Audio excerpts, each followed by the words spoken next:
മസ്തിഷ്ക ജ്വരം അല്ലെങ്കിൽ പ്രൈമറി അമീബിക് മെനിഞ്ചോ എൻസെഫലൈറ്റിസ് ഇതൊരു പാരസൈറ്റ് ഉണ്ടാക്കുന്ന ഒരു ഡിസീസ് കണ്ടീഷനാണ്. ഇപ്പോൾ കുറച്ച് നാളുകളായിട്ട് നമ്മുടെ ലൊക്കാലിറ്റിയിൽ നമ്മൾ ഏറ്റവും കൂടുതൽ കേൾക്കുന്ന വേർഡാണ് മസ്തിഷ്ക ജ്വരം എന്ന് പറയുന്നത്. എങ്ങനെയാണ് ഈ ഡിസീസ് നമുക്ക് ഉണ്ടാകുന്നത്?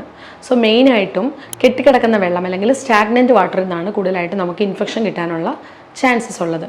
നമ്മുടെ മൂക്കിലൂടെ അല്ലെങ്കിൽ വായിലൂടെ അല്ലെങ്കിൽ ചെവിയിലൂടെയാണ് നമുക്ക് കൂടുതലായിട്ടും ഈ ഓർഗാനിസം നമ്മുടെ ബോഡിയിലോട്ട് എൻറ്റർ ചെയ്യുന്നത്. സോ ഓർഗാനിസം ഒരു തവണ നമ്മുടെ ശരീരത്തിൽ കയറി കഴിഞ്ഞാൽ അത് നേരെ നമ്മുടെ ബ്രെയിനെയാണ് എഫക്റ്റ് ചെയ്യുന്നത്. അതുകൊണ്ട് തന്നെയാണ് ഈ ഒരു ഓർഗാനിസത്തിന് ബ്രെയിൻ ഈറ്റിംഗ് അമീബ എന്ന് പറയുന്നത്. സോ ഈ പാരസൈറ്റിൻ്റെ പേര് നഗ്ലേറിയ ഫൗളറി. ഇതൊരു അമീബയുടെ ഫാമിലിയിൽ പെട്ട ഒരു ഓർഗാനിസമാണ്. അപ്പോൾ ഇത് കൂടുതലായിട്ടും ഇൻഫെക്ഷൻ ഉണ്ടാക്കുന്നത് ഇങ്ങനെയുള്ള കെട്ടിക്കിടക്കുന്ന വെള്ളങ്ങളിൽ നിന്നാണ്.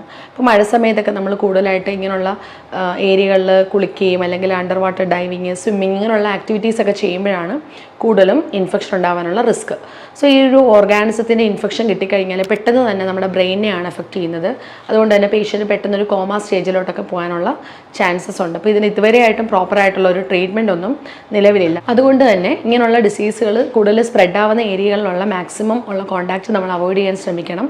വെള്ളം എപ്പോഴും ക്ലോറിനേറ്റഡ് ആയിരിക്കുന്നതാണ് ഏറ്റവും സേഫ് ആയിട്ടുള്ള മാർഗ്ഗം. സോ ഇതുപോലുള്ള കൂടുതൽ ടിപ്സിനായിട്ട് ബിമാക്സ് അക്കാഡമി ഫോളോ ചെയ്യും.